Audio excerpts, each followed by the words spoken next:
Shalom Bapak Ibu, jumpa lagi kita di hari ini. Kita akan kembali merenungkan firman Tuhan. Mari kita berdoa. Bapa di sorga, terima kasih atas kesempatan lagi hidup dan hari yang Kau beri. Kami mau melandasinya dengan firman-Mu. Mari ya Roh Kudus, beri kami hikmat dan pengertian supaya kami dapat menjadi pelaku firman-Mu. Dalam nama Tuhan Yesus. Amin. Firman Tuhan kita pada pagi hari ini terambil dari Mazmur pasal 5 ayat 7. Engkau membinasakan orang-orang yang berkata bohong, dan Tuhan jijik melihat penumpah darah dan penipu. Itulah firman Tuhan yang menjadi dasar renungan kita pada hari ini. Tema kita adalah jangan mau menjadi penipu ya, atau pendusta. Nah saudara, jika ditanya, tidak ada seorang pun dari kita yang mau menjadi penipu, yang mau disebut sebagai penipu. Karena kita sendiri tidak suka ditipu. Penipu itu adalah orang yang suka berkata bohong dan bertindak tidak jujur, memutarbalikkan fakta dan perkataannya atau perbuatannya menyimpang jauh dari kebenaran. Tujuannya adalah untuk menjerumuskan orang lain. Ya, jelas tindakan penipuan itu sangatlah merugikan, sangat jahat dan bertentangan dengan hukum. Bahkan seorang penipu menurut Alkitab dalam 1 Korintus 6, 9-10 di sana dikatakan tidak akan masuk ke dalam kerajaan sorga. Nah pertanyaannya, dari mana penipuan itu bisa terjadi? Sudah jelas dan sudah pasti. Jawabannya adalah dari adanya dosa. Tetapi selain memang karena manusia itu sudah berdosa, ini juga faktor yang disebut dengan ala bisa karena biasa. Artinya manusia itu sebenarnya sudah terbiasa menipu dirinya sendiri.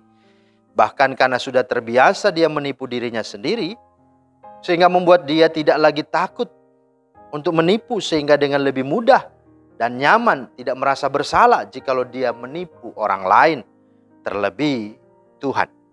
Itu sebabnya ada ungkapan berkata, jika dirinya saja dia tipu, apalagi orang lain, apalagi Tuhan.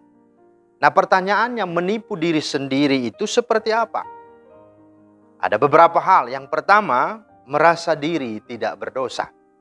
Ada tertulis jika kita berkata bahwa kita tidak berdosa, maka kita menipu diri kita sendiri dan kebenaran tidak ada di dalam kita. Dalam 1 Yohanes 1 ayat 8. Nah adakah di antara kita yang sempurna, di mana dia tidak pernah berbuat dosa atau tidak pernah melakukan pelanggaran? Yang jelas tidak ada. Semua sudah berdosa dan telah kehilangan kemuliaan Allah. Bahkan dalam Roma 3 ayat 10 dikatakan tidak ada seorang pun yang benar, seorang pun tidak. Jadi saudara, jika kita merasa diri benar dan tidak berdosa, berarti kita adalah orang-orang yang menipu diri kita sendiri dan kebenaran tidak ada di dalamnya. Nah yang kedua, yang disebut dengan menipu diri sendiri itu apa? Dikatakan mengenal Allah tetapi tidak menuruti perintah-perintahnya. Dalam 1 Yohanes pasal 2 ayat 4 berkata, barang siapa berkata aku mengenal dia tetapi ia tidak menuruti perintahnya, ia adalah seorang pendusta dan di dalamnya tidak ada kebenaran. Yakobus pun juga mengatakan, hendaklah kamu menjadi pelaku firman dan bukan hanya pendengar saja, sebab jika tidak demikian kamu menipu dirimu sendiri. Dalam Yakobus 1 ayat 22. Nah saudara, seringkali kita tampak rohani di situasi-situasi tertentu saja. Saat berada di gereja atau pada saat jam-jam ibadah saja. Selebihnya di hari-hari biasa, saat menjalani kehidupan sehari-hari di tengah-tengah dunia ini. Justru kita terbawa oleh arus dunia ini dan bahkan hidup menjadi serupa dengan dunia ini. Maka inilah yang harus kita perhatikan. Nah yang ketiga, menipu diri sendiri itu apa? Yang ketiga adalah mereka yang berkata mengasihi Allah tetapi membenci sesamanya, saudaranya. Dalam 1 Yohanes 4 ayat 20 berkata, jikalau seorang berkata aku mengasihi Allah dan ia membenci saudaranya, maka ia adalah pendusta atau penipu. Karena barang siapa tidak mengasihi saudaranya yang dilihatnya, tidak mungkin mengasihi Allah yang tidak dilihatnya. Jadi itulah sesungguhnya ukurannya. Allah melihat apakah kita mengasihi dia. Apakah sesama itu juga sungguh kita kasihi. Maka ketika kita tidak melakukannya, maka kita pendusta, kita penipu.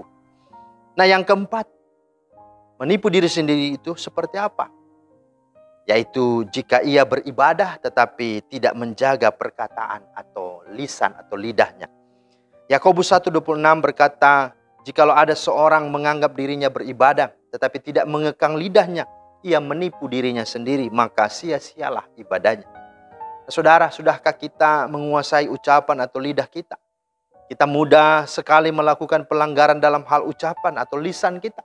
Kita mudah sekali berkata jorok, mengumpat orang lain, mengeluarkan sumpah serapah, mencaci maki, menggosip, dan membicarakan keburukan-keburukan orang lain dan sebagainya. Maka berhati-hatilah jika kita bertindak demikian, maka sia-sialah ibadah kita. Itulah sebabnya pemazmur mengatakan di dalam Mazmur 39 ayat 2, aku hendak menjaga diri supaya jangan aku berdosa dengan lidahku. Sebab hidup dan mati dikuasai lidah. Siapa suka menggemakannya akan memakan buahnya. Amsal 18 ayat 22 atau 21. Nah saudara, mari kita sadari itu. Jadi kalau kita begitu aktif beribadah tetapi perkataan kita, omongan dan lisan kita mendukakan dan melukai, maka itu artinya kita orang yang adalah pendusta, penipu. Dan yang terakhir, selain daripada hal-hal yang tadi, Alkitab juga mencatat bahwa yang kelima, seorang penipu itu adalah seorang yang tidak mau atau tidak suka memberi, bahkan hitung-hitung untuk memberi atau melakukan dukungan untuk pekerjaan Tuhan. Nah, dalam perjanjian lama dikenal dengan tidak mengembalikan persepuluhan yang merupakan milik Tuhan. Disebut sebagai orang yang telah menipu Tuhan. Bahasa aslinya mencuri miliknya Tuhan. Tetapi dalam konteks perjanjian baru tentu bukan persoalan persepuluhannya menjadi hukum. Tetapi sekarang adalah bagaimana kita memberi hidup kita. Karena dia sudah memberi seutuhnya dalam hidup kita. Maka sesungguhnya mari kita melakukannya. Karena semua yang kita miliki kita punyai. Bahkan keselamatan itu pun adalah daripadanya. Kepunyaannya, miliknya, pemberiannya. Maka tegahkah dan haruskah kita hitung-hitung dengan Tuhan. Dan bahkan tidak memberi kepadanya untuk pekerjaan. Kalau demikian, maka kita menipu diri kita sendiri. Dan itu artinya kita mencuri kemuliaan Tuhan. Bahkan mencuri dari Tuhan. Karena itu mari, jangan biarkan engkau menipu dirimu sendiri. Karena kalau engkau sudah berani menipu dirimu sendiri, maka akan sangat mudah engkau menipu sesamamu, bahkan terlebih Tuhan. Kiranya Tuhan menolong supaya kita dijauhkan dari sifat ini. Amin. Tuhan Yesus memberkati. Terima kasih Tuhan atas firman-Mu. Tolonglah kami supaya kami terus hidup benar, benar-benar memiliki karakter-Mu yang menjauhkan dari segala hal-hal yang tidak berkenan atau tidak jujur, tidak betul-betul menjadi pribadi yang Kau kehendaki. Di dalam Kristus kami mohon supaya hidup kami Engkau yang pimpin dan Engkau yang memberkati. Demi Kristus kami berdoa. Amin. Demikianlah firman Tuhan hari ini, kiranya menjadi berkat. Selamat beraktivitas, Tuhan Yesus memberkati. Shalom.